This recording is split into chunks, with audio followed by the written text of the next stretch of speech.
Kalau kita bayangin sebuah perusahaan itu seperti tubuh manusia, pasti ada otaknya kan? Nah, pernah kepikiran nggak siapa atau apa sih otak yang ngurusin dompetnya? Yang tiap hari mikirin, oke, uangnya mau kita pakai buat apa? Atau, gimana caranya kita bisa dapat dana tambahan? Nah, itulah yang disebut manajemen keuangan. Dan hari ini, kita akan coba bedah bareng-bareng. Kita semua pasti sering lihat kan, ada startup yang tiba-tiba booming atau perusahaan raksasa yang bikin proyek gila-gilaan. Pernah nggak sih berhenti sejenak dan mikir, itu duitnya dari mana ya? Gimana caranya sebuah ide di atas kertas bisa dapat modal miliaran rupiah buat jadi kenyataan? Jawabannya ada di jantung pembahasan kita kali ini. Oke, jadi apa itu manajemen keuangan secara sederhana? Gampangnya, ini adalah seni mengelola uang yang isinya 3 kegiatan utama. Pertama, gimana cara dapetin duitnya. Kedua, setelah dapet, gimana cara pakai duit itu seefektif mungkin. Dan ketiga, gimana cara jagain semua aset yang udah dimiliki. Semua ini dilakukan cuma buat satu hal, biar perusahaan bisa mencapai tujuannya. Tentu, semua orang juga tahu kalau bisnis itu ya buat cari untung. Tapi kalau cuma itu tujuannya, kayaknya terlalu dangkal ya. Ternyata ada tujuan yang lebih besar loh, sebuah bintang penunjuk arah yang jadi panduan buat setiap keputusan finansial yang diambil. Nah, ini dia kuncinya. Tujuan utamanya itu bukan cuma laba tahun ini, tapi gimana caranya bikin nilai atau harga perusahaan itu sendiri jadi makin mahal dari waktu ke waktu. Buat siapa? Ya buat para pemiliknya, alias para pemegang saham. Jadi ini bukan lari sprint, tapi lari maraton. Oke, tujuannya bikin nilai perusahaan naik. Pertanyaannya, gimana caranya? Apa sih yang sebenarnya dikerjakan sama seorang manajer keuangan dari pagi sampai sore? Ternyata, semua kerjaan rumit mereka itu bisa disederhanakan jadi 3 keputusan besar ini. Yuk kita lihat. Pertama, keputusan pendanaan. Ini pertanyaan soal, kita mau cari duit dari mana nih? Kedua, keputusan investasi. Oke, duitnya udah ada, sekarang mau kita puterin kemana biar hasilnya paling bagus. Dan yang ketiga, keputusan dividen. Nah, kita udah untung, enaknya untungnya dibagiin ke pemilik atau kita pakai lagi buat modal. 3 pilar ini nih yang jadi fondasi seluruh strategi keuangan. Sekarang kita masuk ke bagian yang paling seru. Coba deh kita main detektif-detektifan. Kita akan lacak perjalanan uang di dalam perusahaan.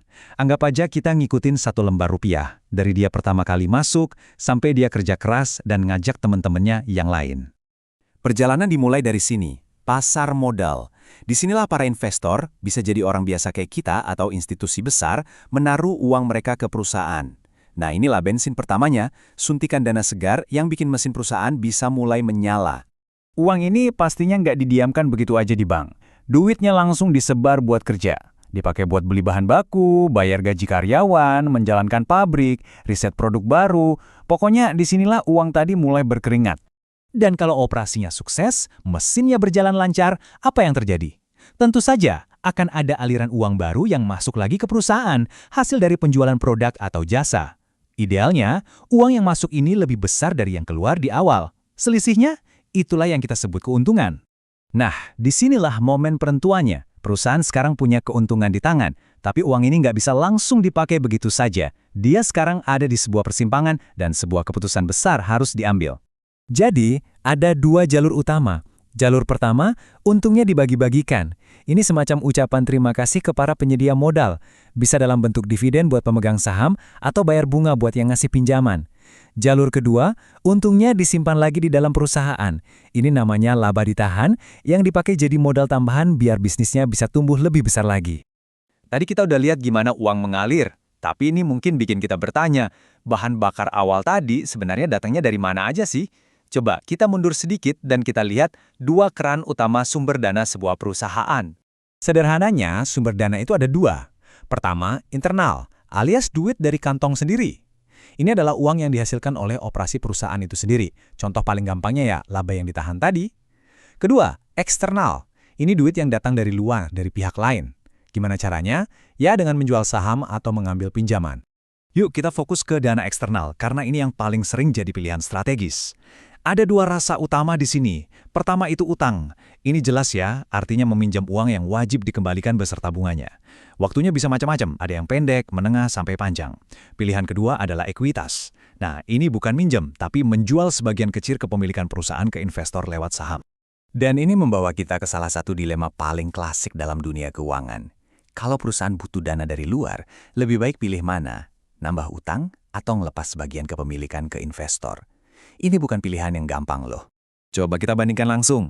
Kalau kita ambil utang, jelas ada kewajiban buat balikin pokok plus bunganya. Tapi enaknya, yang ngasih pinjaman gak ikut campur urusan perusahaan. Kendali tetap 100% di tangan kita. Sebaliknya, kalau ekuitas, kita nggak punya kewajiban buat balikin uangnya. Asik kan? Tapi investornya jadi punya suara di perusahaan kita. Artinya, kendali kita sebagai pendiri jadi sedikit berkurang atau terdilusi. Jadi pada akhirnya, pilihannya cuma itu. Apakah Anda lebih nyaman punya beban utang yang harus dibayar tapi kendali tetap penuh? Atau Anda lebih rela berbagi kue kepemilikan demi dapat modal segar tanpa pusing mikirin cicilan?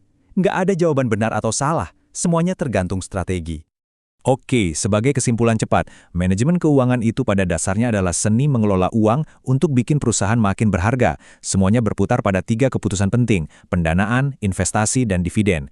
Kita juga jadi tahu kalau uang itu terus bergerak, dari investor, masuk ke operasi, lalu keluar lagi jadi keuntungan. Dan terakhir, sumber dananya ada 2, dari dalam atau dari luar. Sekarang, sebagai penutup, saya punya satu pertanyaan untuk Anda. Bayangkan, besok Anda mau membangun bisnis impian Anda, dan Anda butuh modal awal. Berdasarkan apa yang udah kita diskusikan, jalur mana yang akan Anda ambil pertama kali? Mencari pinjaman atau mencari investor? Pilihan Anda itu akan menjadi babak paling awal dari cerita bisnis Anda. Coba direnungkan.